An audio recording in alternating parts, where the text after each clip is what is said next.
What's going on, guys? This is Tom with StockedUp coming at you with another video today. And in this video, I'm going to be going over my top favorite stocks to hold for the long term. And if you guys are new here, please check out the links down below and click that subscribe button if you are not yet subscribed. And check out the Discord link down below to get access to our Discord server where there's tons of traders in there talking about stocks and options every single day. It's a very good community, so definitely check it out. But let's go ahead and get right into the video. And my first stock is going to be 3M. And this stock is an amazing stock for the long term, and it's sitting above a lot of solid trend lines right now. And even though 3M is above these trend lines, they're also above some solid support. So let's go back and really analyze these long-term trend lines on 3M. So you can see that 3M hit a high of around $260 back in 2018, January of 2018, it looks like.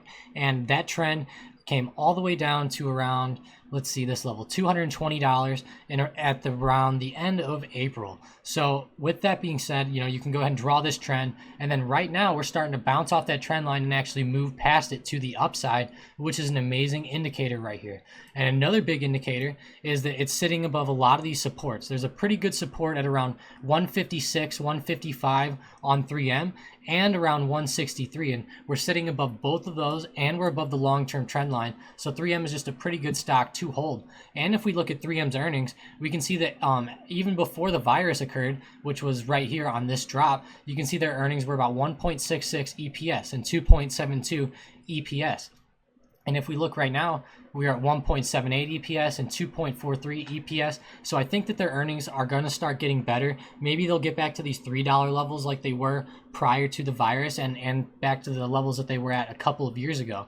But I really like 3M. They do a ton of stuff. They just got into making some coronavirus stuff for the government. They've already made a bunch of those N95 masks that everyone wears for the virus as well. And they also do stuff with shipping and receiving, which is also blown up this year. And we can go look at UPS's chart, and we can see how high UPS is, which shows that the shippers have really been exploding. Same with FedEx, which is FDX. Both of those are up as well. So that's going to mean that 3M is only going to make more money if there's more things being shipped, because they make boxes, they make tape, and they make a bunch of different stuff that consumers and shippers both like to use on a regular basis. So they're a pretty good company for the long term. They do a bunch of different things.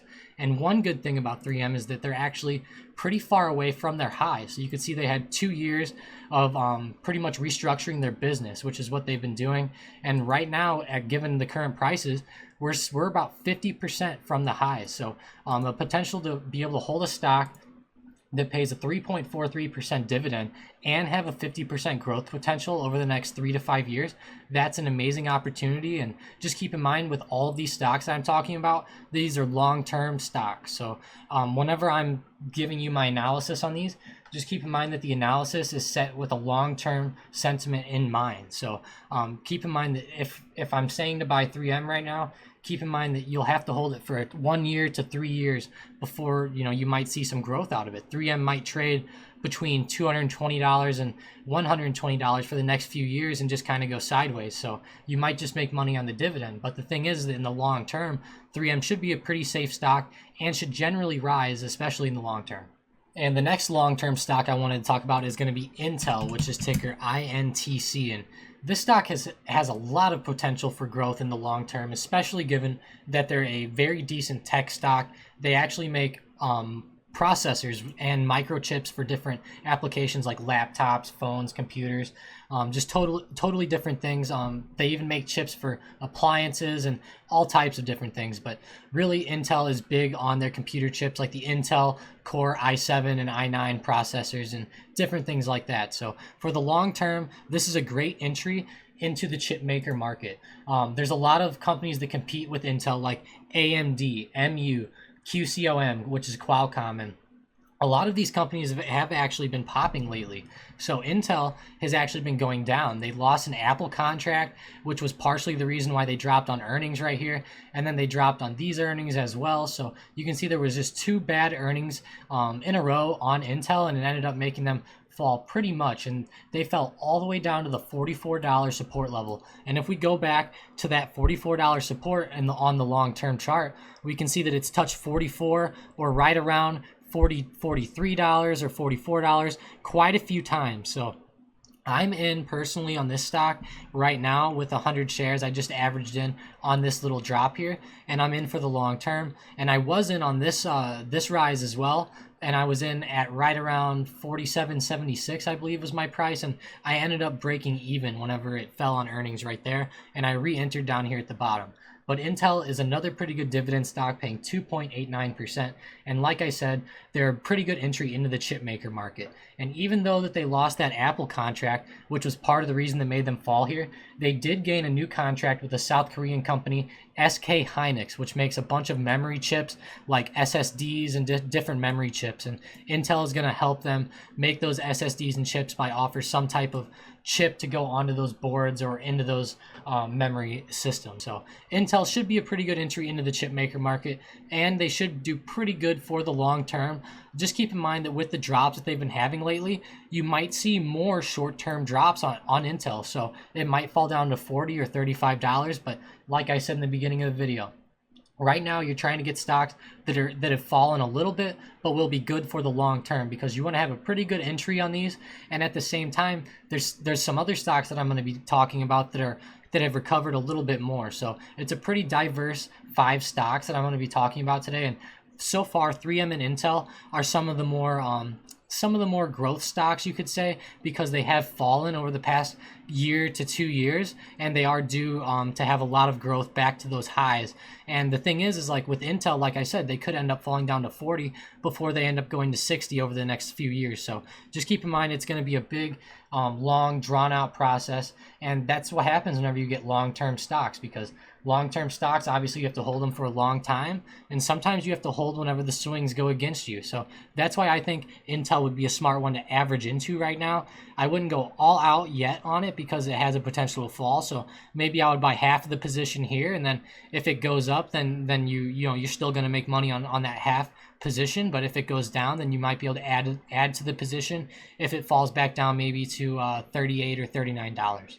And for the next play, we're actually going to be somewhat copying Warren Buffett on this play, who's also gotten into Bank of America whenever they had the dip. And I really think that Bank of America could have a lot of potential to rise for the long term. And this is a great entry to get into the banking sector right now. And there's also a lot of room to grow on this stock as well. So we're sitting right around $27.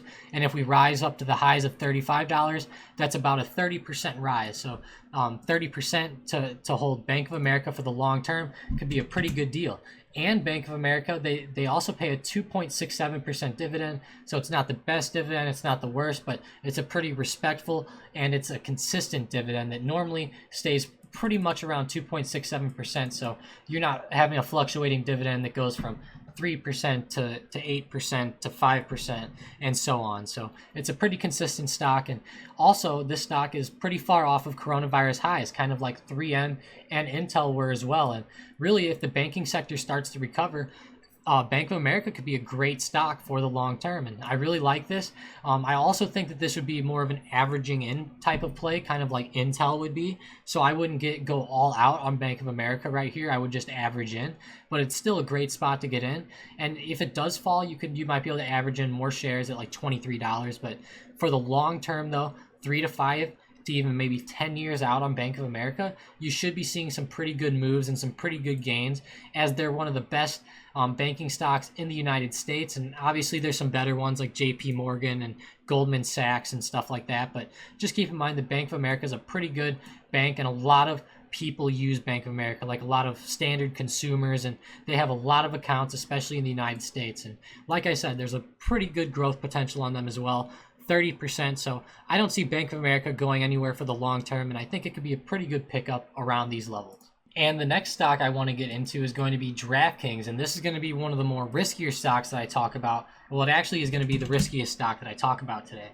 And DraftKings has pretty good potential for the long term. Keep in mind, in the short term, anything can happen with DraftKings, especially since it's a sports gambling market, and there's just a ton of different things that could affect DraftKings with like sports gambling. It could become illegal, or more states could legalize it, which would be great for DraftKings. But overall, I see the stock doing pretty well for the long term, but this one should definitely be treated as a growth stock. It's not near as safe as 3M, Intel, or Bank of America, but it does have a lot of growth potential to it. So we're sitting at around $48 right now, and the high is $64. So that could be around a 30% pop up to $64 if you got in at these levels.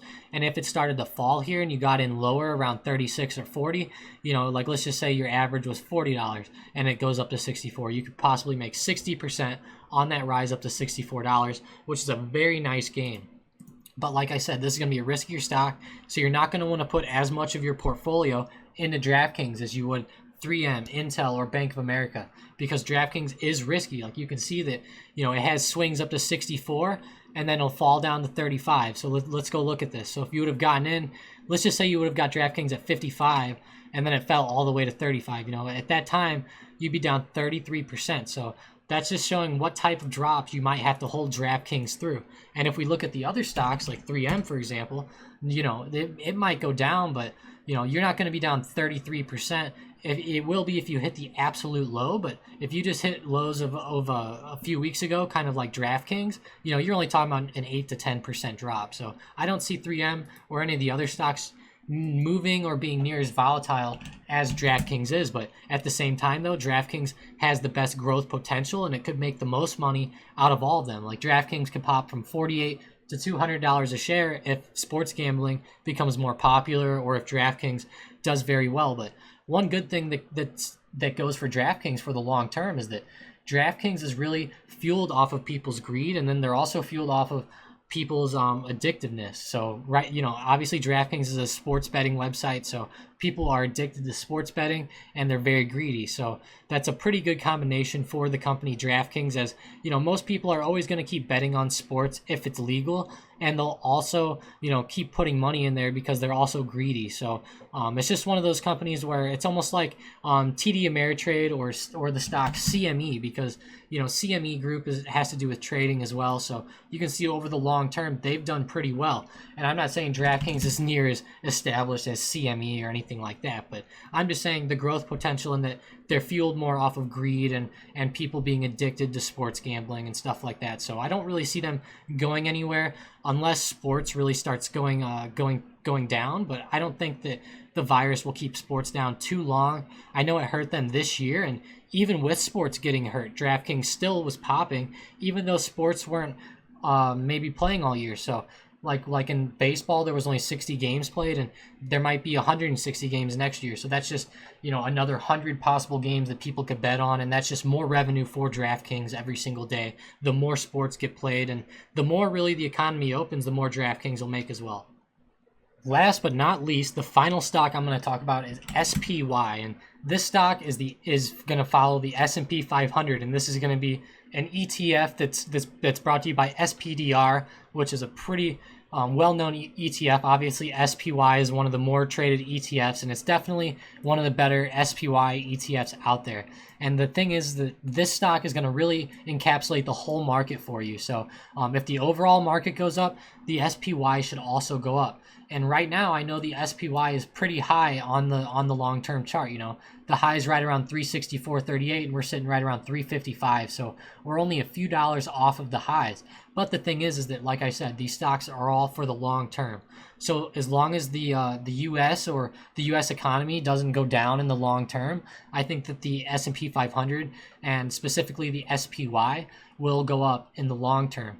And just keep in mind that I know it's at highs right now. So if SPY does fall down to 310, just keep in mind that there's 500 stocks in the S&P 500. So the overall market would be doing pretty bad as well. So even if SPY falls 30 to 50% on you, it might not be too bad, because some of those stocks in the S&P 500 might be falling 30 to 50% over those times. Like we saw a lot of stocks fall 50% plus during the coronavirus, and the SPY only ended up falling about 35%. So you can see that it's a little bit safer, and this will also be an entry into the overall market for you. So if the overall market goes up, SPY will go up, and you'll be pretty good. This is going to be one of the safer stocks to get for the long term. But just keep in mind, it is at highs right now, so you might sit through a small pullback for 3 months to 6 months or even a year. But in 3 to 5 years, it's normally a given that the SPY will be up unless we see a huge crash in the market, almost like 2008 or almost like the Depression, which at that point I don't think it would matter a lot to a lot of people anymore. And I am actually going to add 2 wild cards into these long-term stocks as well. So 2 wild cards, they're going to be Boeing and they're going to be NIO. And the first one, which is Boeing, there's a lot of growth potential on Boeing. Back to pre-corona levels, you're talking about a potential 70% rise on Boeing. Now, Boeing's planes also recently just became ungrounded after their 737 MAX jets crashed last year. So there's a lot of growth potential on Boeing, but treat this as a growth stock, as airlines could get hurt if travel restrictions are imposed on them again, or they could also get hurt if people just aren't flying as much because of the virus, or if traveling never really gets back to what it will be or what it used to be. But I think that Boeing will do good for the long term. They also have a lot of military contracts, and obviously they make a lot of F-16s, F-18s, and just different fighter jets and different things like that. So I think that there's going to be a lot of potential for Boeing to come back. But in the short term, Boeing could possibly pop back down, but it's just one of those things where it's going to be a long-term hold on Boeing. And I think that this is one of the better ones that you could get for the long term. We're sitting right around the $200 level mark right now, and Boeing had highs of $446. And I could really see them going back, especially given that they make planes and stuff like that. And really, I mean, we're due for some new technology on these aircraft. We have SpaceX and SPCE, which is Virgin Galactic, and a lot of these companies going into space and stuff like that now. And I think that we're really due for some more type of, some faster type of aircraft or something different to come out with Boeing, something maybe for the military. But I think that Boeing will do good for the long term, and there might be a double top at around 228 or around 225. So just be careful with that. But other than that, I think Boeing will be great for the long term. And the second one is NIO, and I know a lot of people love NIO, and right now NIO is up really high. We can see they went from around $2, $1 over a year ago, and now they're sitting at right around $49.25 or $50. So it's a crazy stock. There could be a lot of growth with this. This is going to be the riskiest stock you could get, I think, on this list. It's pretty high up there as far as risk goes with DraftKings. And I think that NIO could go up for the long term as they make electric vehicles in China, and really that Chinese market should grow. They only deliver around 13,000 vehicles per quarter right now, but I think that in the future NIO could go up over the next 3 to 5 years. I think NIO will be above $54 again, but just keep in mind it's going to be a very risky stock with a lot of volatility. So this is one that I would not throw your whole portfolio into either. It's going to be more like Boeing or DraftKings, where it's going to be a little riskier and you won't want to go all in on it. I really hope this video has helped you guys out. I know I get questions every day getting asked what types of stocks I like for the long term, or what I'm buying for the long term, and I get those questions all the time, and I hope this video really helps a lot of you guys who are looking to get into some stocks right now. But just keep in mind that these stocks, like I said, they're for the long term. So if you do get them, you have to like the stock and do your own research and development before buying these stocks. But they should be pretty good for the long term. And, it's just one of those things that you're going to have to hold them for the long term to get the gain. Like if we get NIO right here at $50 and it falls back to $30, that's going to be a pretty bad trade. But at the same time, like I said, in 3 to 5 years, it could be worth triple or quadruple or even 10 times. It could go up to 500 a share, kind of like Tesla did for all we know, given the Chinese market. But that's what happens when you hold for the long term. You do run a slight risk of the stock dropping over the short term, but that's why you have to hold for the long term and understand that the market does generally go up in the long term, unless you're talking about the Great Depression or something crazy. If you guys enjoyed the video, please hit that like and subscribe button down below. It helps us out so much, and the YouTube algo has not been helping us out lately, especially on Fridays and Saturdays. So if you guys could please share this video out, it would really help us out. And thank you guys for all the support, for all the comments and everything that we always see down in the comments section. Me and Mike always read through those comments, and we really appreciate a lot of the nice words and things that people say down there. But other than that, thank you to everybody for watching, and I hope you all have a fantastic weekend, and I will see you on Sunday night's episode of Stocks with Mike and Tom.